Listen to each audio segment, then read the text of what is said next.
সুশীল একটি সবার জন্য গ্রহণযোগ্য আওয়ামী লীগ তৈরি করবেন।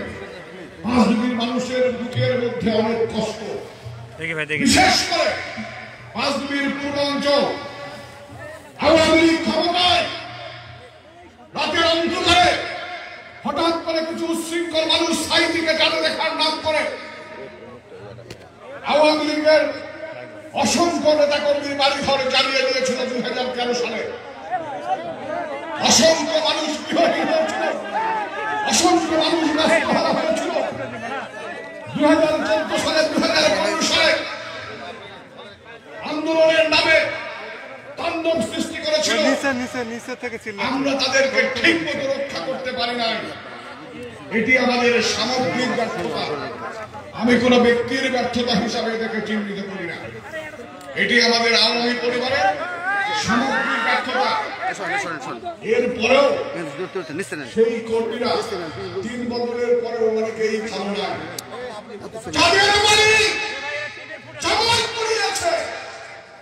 তাদের জমিতে আমরা খাল কাটি, তাদেরকে জেলখানায় বন্দী করে কষ্টে বুকটা ফেটে যায়, কষ্টে দু চোখে অশ্রু আসে। এই দুঃস্বপ্ন মানুষ আর দেখতে চায় না। মানুষ চায় ব্যক্তির চেয়ে দল বড়, দলের চেয়ে দেশ বড়।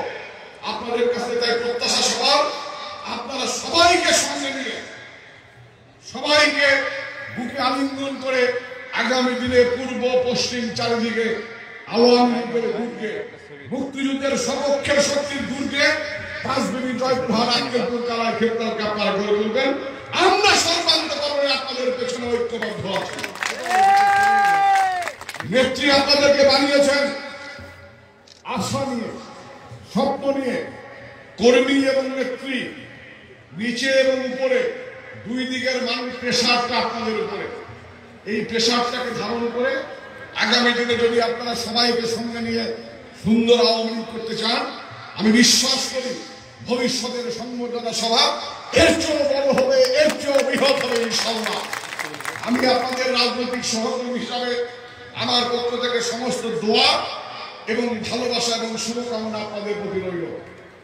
প্রিয় পাঁচবিবিবাসী, আপনারা মনে করেন যে আপনারা উন্নয়ন বঞ্চিত। আমরা জয়পুরহাট ছোট্ট একটি জেলা, এই জেলায় আমরা বিভাজন দেখি না। 1 নম্বর 2 নম্বর আসন করে আমরা বিভাজন করি না। সমগ্র জয়পুরহাটের উন্নয়নকে আমরা একীভূত করে একসঙ্গে কাজ করি। পাঁচবিবির গ্রামে গ্রামে অসংখ্য রাস্তা পাকা হয়েছে। পাঁচবিবির প্রত্যেকটি পরিবারের কাছে বিদ্যুৎ পৌঁছে গেছে। যেমন কালাইক্ষেত্র, আক্কেলপুরে গিয়েছে, তেমন পাঁচবিবি জয়পুরহাটেও গিয়েছে। পাঁচবিবির অসংখ্য উন্নয়ন কর্মকাণ্ডের পরিকল্পনা নিয়ে আমরা কাজ করছি। আগামী দিনে আরো অসংখ্য উন্নয়ন হবে। কিছু বিষয় নিয়ে আপনাদের মধ্যে কষ্ট আছে। সেই কষ্টটি হচ্ছে কালাইক্ষেত্র, আক্কেলপুর যেহেতু রাজনৈতিকভাবে সংগঠিত, সেখানে গ্রুপিং নাই, সেইভাবে গ্রুপিং নাই। সেখানে মনোমালিন্য আছে, দ্বন্দ্ব আছে, কিন্তু একে প্রতিযোগিতা আছে, কিন্তু একে অপরকে বধ করার মানসিকতা নাই। এই কারণে ওখানকার উন্নয়নের চিত্রগুলো মিডিয়ায় ভালো করে দেখা যায়, সামাজিক যোগাযোগ মাধ্যমে ভালো করে দেখা যায়, আর আপনারা কষ্ট পান। বিষয়টি এরকম না। আমি যখন কাজ করি, আমাদের সরকার যখন কাজ করে, আমরা সবগুলো উপজেলা নিয়ে, জয়পুরহাটের সবগুলো উপজেলা নিয়ে কাজ করি।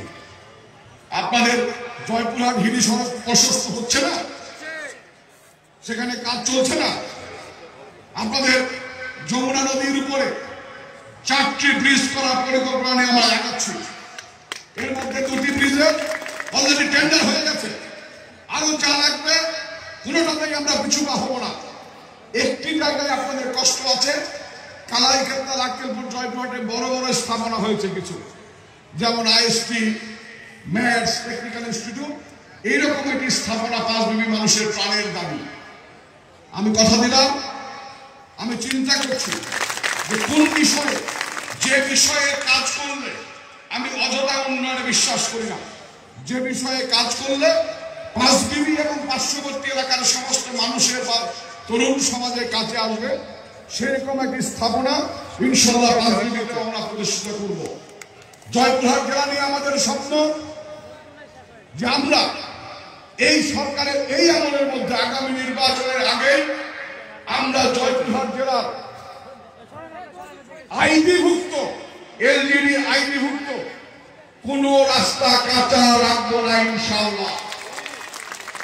এই স্বপ্ন নিয়ে আমরা কাজ করছি।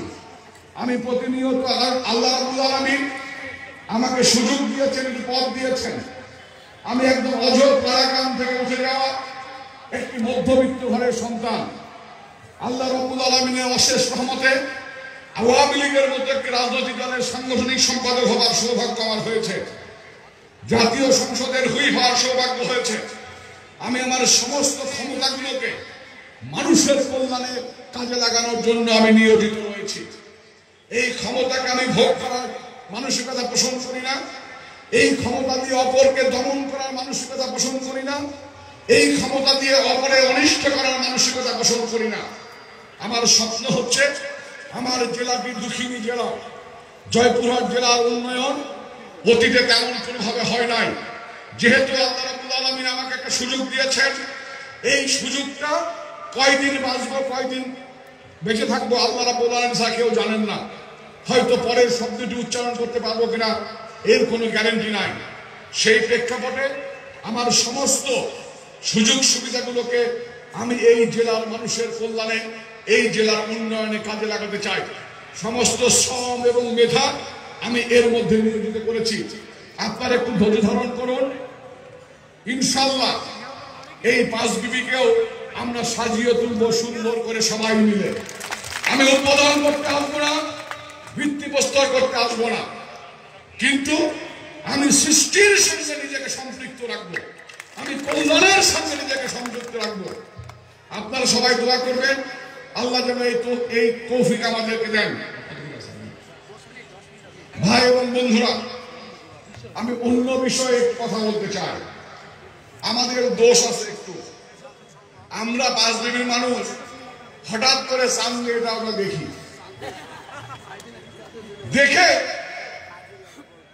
ফরজের নাম নাই, নফল নিয়ে আমরা পারাপারি করি। দেখবেন কিছু মুসল্লি আছে, সেই মুসল্লিরা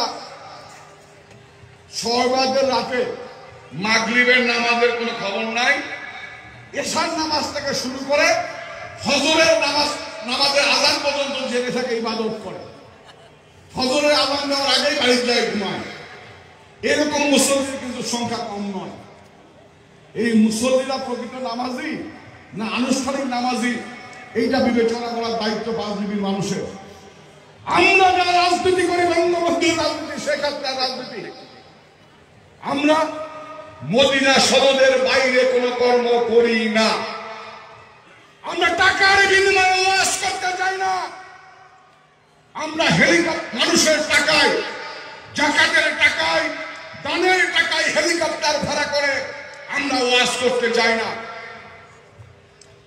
হযরত মুহাম্মদ মুস্তাফা সাল্লাল্লাহু আলাইহি ওয়াসাল্লাম কখনো হেলিকপ্টারে করে ইসলাম প্রচার করেন নাই।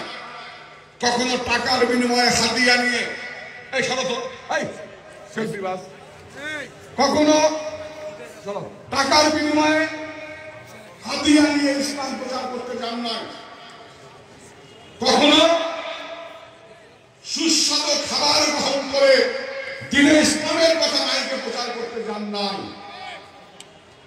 যারা টাকা নিয়ে হাদিয়া নিয়ে ওয়াজ করেন তারা ইসলামের বন্ধু নাকি যারা প্রকৃত ইমানদার মানুষ, যারা নামাজি মানুষ, পরহেজগার মানুষ, তারা ইসলামের বন্ধু? প্রাচীনকালে শুনেছি ইংরেজি শিক্ষা গ্রহণ করা যাবে না, ইংরেজি হচ্ছে খ্রিস্টানদের, ইহুদিদের, খ্রিস্টানদের ভাষা। ইসলাম ইংরেজি শিক্ষা গ্রহণ করলে মুসলমানিত্ব চলে যাবে। এরপরে শুনেছি শহীদ মিনারে ফুল দেওয়া যাবে না, শহীদ মিনারে ফুল দিলে শিরক হবে। ধোপে টিকে নাই। নৌকায় ভোট দেওয়া যাবে না, নৌকায় ভোট দিলে বেহেশত হারাম হয়ে যাবে, বিবি তালাক হয়ে যাবে। ধোপে টিকে নাই। নৌকায় ভোট দিলে, উমুক মার্কায় ভোট দিলে বেহেশতের টিকিট পাওয়া যাবে, মানুষ বিশ্বাস করে নাই। এখন নতুন করে ওনারা ভাস্কর্য এনে মানুষকে গুমরা করবার চেষ্টা করছেন। হযরত মুহাম্মদ মুস্তাফা সাল্লাল্লাহু আলাইহি ওয়াসাল্লাম মৃত্যুর পূর্বে পরিপূর্ণ কোরআন নাযিল হয়েছে। তার কোরআন নাযিল হওয়ার পরে হযরত মুহাম্মদ সাল্লাল্লাহু আলাইহি ওয়াসাল্লামের মৃত্যুর পরে আজ পর্যন্ত কোনো আল্লাহর বাণী পৃথিবীতে নতুন করে আসে না। যদি আসতো, কেউ যদি বিশ্বাস করে কোরআন নাযিলের পরে নতুন করে আল্লাহর বাণী এসেছে, সেই মানুষ আর মুসলমান থাকতে পারে না। হাদিস কি? হযরত মুহাম্মদ মুস্তাফা সাল্লাল্লাহু আলাইহি ওয়াসাল্লাম যাহা বলেছেন, যাহা করেছেন এবং যাহা অনুমোদন দিয়েছেন, সেটি তো হাদিস নাকি? এই তিনের বাইরে কিন্তু হাদিস নাই। মুহাম্মদ সাল্লাল্লাহু আলাইহি ওয়াসাল্লাম মৃত্যুর পরে তিনি কিছু করেন নাই, তিনি কিছু বলেন নাই, তিনি কিছু অনুমোদন দেন নাই। অতএব হাদিস সর্বশেষ, তার মৃত্যুর পূর্বে সমাধা তিনি করে গেছেন। এরপরে কোরআনও নাযিল হয় না, কোরআনের আয়াতও নাযিল হয় না, হাদিসও নাযিল হয় না, হাদিসের আয়াতও নাযিল হয় না। তখন গণতান্ত্রিক ব্যবস্থা ছিল না, তখন মার্কা পদ্ধতি ছিল না। কোন মার্কায় ভোট দিলে বেহেশত পাওয়া যাবে, কোন মার্কায় ভোট দিলে দোজখে যেতে হবে, এ ধরনের কোন কথা কোরআন এবং হাদিসের কোথাও কি আছে? যে বেকুব বিশ্বাস করে সেই বেকুব কি প্রকৃত মুসলমান? যে বেকুব বলে সে কি প্রকৃত মুসলমান? তেমনি করে শহীদ মিনারে ফুল দেওয়া যাবে না, রবীন্দ্রসঙ্গীত গাওয়া যাবে না, ইসলামী শিক্ষা গ্রহণ করা যাবে না, ট্রেনে করা যাবে না, টেলিভিশন দেখা যাবে না, ছবি টানানো যাবে না। এই ধরনের ফতোয়া দিয়ে আমাদেরকে তারা এগিয়ে দিয়েছেন না পিছিয়ে ফেলেছেন? আজকে মানুষ ইংরেজি শিক্ষা গ্রহণ করছে না, ইংরেজ মুসলমান নয়। হযরত মুহাম্মদ সাল্লাল্লাহু আলাইহি ওয়াসাল্লাম বলেছেন, যদি জ্ঞান অর্জনের জন্য প্রয়োজনে চীন দেশে যাও। চীনে মুসলমান আছে? যখন হযরত মুহাম্মদ সাল্লাল্লাহু আলাইহি ওয়াসাল্লাম বলেছেন, তখন চীন দেশে একজন মুসলমান ছিল না। তার অনেক পরে চীন দেশে কিছু মানুষ মুসলমান হয়েছে। ওখানে অধিকাংশ মানুষ বৌদ্ধ এবং খ্রিস্টান। তার ওইখানে গিয়ে যদি তিনি শিক্ষা গ্রহণ করতে বলেন, আর এই কার্টুন দ্বারা বলে যারা টাকার বিনিময়ে ওয়াজ করেন, ইসলামের জ্ঞান বিতরণ করেন, দেখেছেন তারা যে বস্তা বস্তা টাকা নেন, কোনদিন হাতটা তো এমনই করে, কোনদিন এরকম করতে দেখছেন? দান করতে দেখছেন কখনো? যাকাত ইসলামের ফরজ, ফরজ না? কোনদিন কোন ওয়াজিয়ান ভাইকে যাকাত দিতে দেখেছেন? তারা কখনো যাকাত দেন না। সরকারের ট্যাক্স তো দিলেই থাকবে, ফরজ যাকাতটা পর্যন্ত তারা দেন না।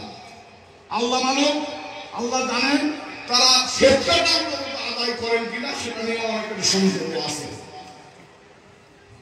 গরু কাটতে, গরু কুরবানি দিতেও টাকা দেওয়া লাগে, মিলাদ পড়তে গেলেও টাকা দেওয়া লাগে, দোয়া পড়াতে গেলেও হাদিয়া দেওয়া লাগে। আমরা ওই হাদিয়া ছাড়া মুসলমান। আমরা হযরত মুহাম্মদ মুস্তাফা সাল্লাল্লাহু আলাইহি ওয়াসাল্লামের উম্মত। আমরা তাকে ফলো করি, আমরা তাকে অনুসরণ করি। ওই তথাকথিত যারা ইসলামের নাম করে মানুষকে গোমরা করে, ইহলৌকিক নামের জন্য মানুষকে গোমরা করে, উত্তেজিত করে, মানুষকে যুদ্ধে পাতা চান্দে রেখে, ওদের ইসলাম হচ্ছে উদ্দেশ্য প্রণীত ইসলাম। ওরা ভুয়া ইসলামের দগ্ধাধারী, ওদেরকে প্রতিহত করার সময় এসেছে। ওদেরকে সামনে জায়গা নাই, ওদেরকে প্রতিহত করতে হবে এবং ইসলাম এবং মানবতার আলোকে একটি অসাম্প্রদায়িক ধর্মনিরপেক্ষ বাংলাদেশ আমাদের করতে হবে। সেই লড়াইয়ে রকেট জাকিরের নেতৃত্বে জয়পুরহাটে আওয়ামী লীগের দুর্গতম ভোট এই প্রত্যাশা ব্যক্ত করে শেষ করছি। জয় বাংলা, জয় বঙ্গবন্ধু, জয় হোক রাজনীতির ওয়া নি'মাল মাওলা ওয়া নি'মান নাসির। আসসালামু আলাইকুম।